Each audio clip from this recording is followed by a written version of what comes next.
नमस्कार, तुम्हा सर्वांना माझ्याकडून मकर संक्रांतीच्या हार्दिक शुभेच्छा। तिळगुळ घ्या, गोड गोड बोला। आता आम्ही जाणार आहोत देवाला ओवाळण्यासाठी।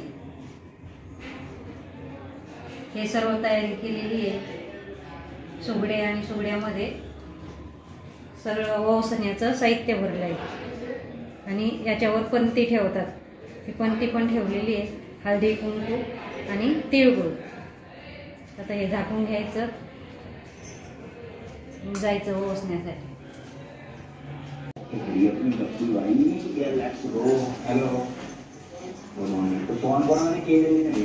कुठे चालली तू? किती जायचं तुला? चल बाय।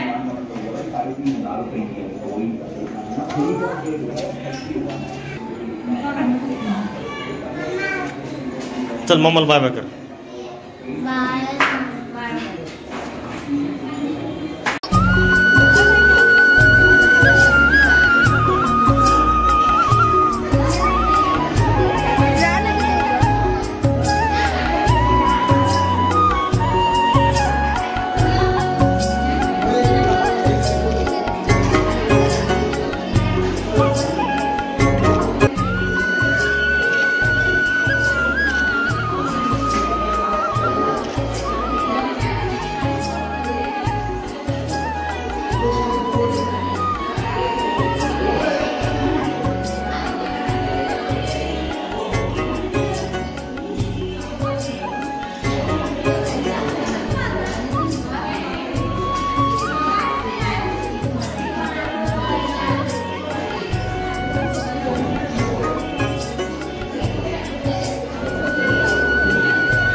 मागच्या बायका येईल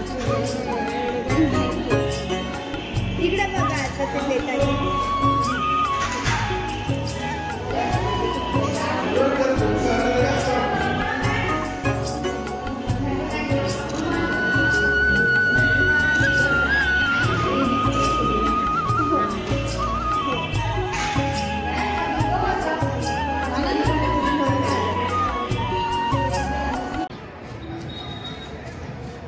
मी गॅलरीमध्ये आलेले आहे आणि बघते गॅलरीमधून तर सगळीकडे पतंग उडवण्याचा कार्यक्रम चालू आहे।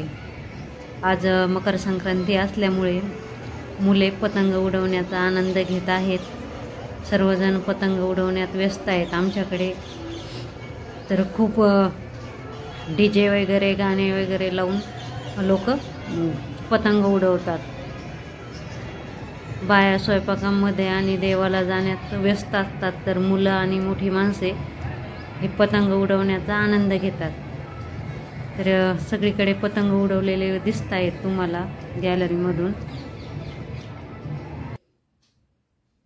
आता संध्याकाळ झालेली आहे, तर सूर्य मावळल्यानंतर इंद्रधनुष्यासारखं सगळीकडे दिसत होतं। वातावरण असं एकदम मस्त होतं, इंद्रधनुष्य आल्यासारखं। वरती टेरेसवर सर्वजण जमलेलेच आहेत। अंधार पडलाय तरी सर्वजण पतंगच उडवत आहेत। सर्वजण पतंग उडण्यात व्यस्त आहेत। आमचे शर्वा आणि माही दोघं पण डान्स करतायत. गाण्याचा आवाज येतोय ना, गाण्याचा आवाज सुरू झाला की माहीला लगेच डान्स करायला सुरुवात होती. सुंदर असे पतंग उडवत आहेत सर्वजण.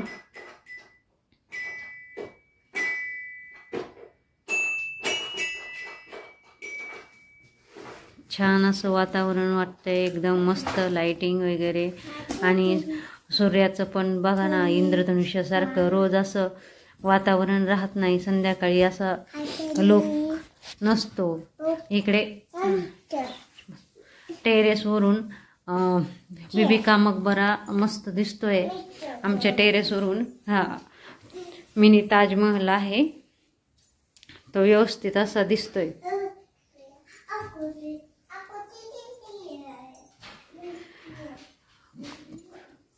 खूप छान असा लुक आहे ताजमहल. भेटूया आपण पुढच्या व्हिडिओमध्ये. तोपर्यंत श्री स्वामी समर्थ. Bye bye.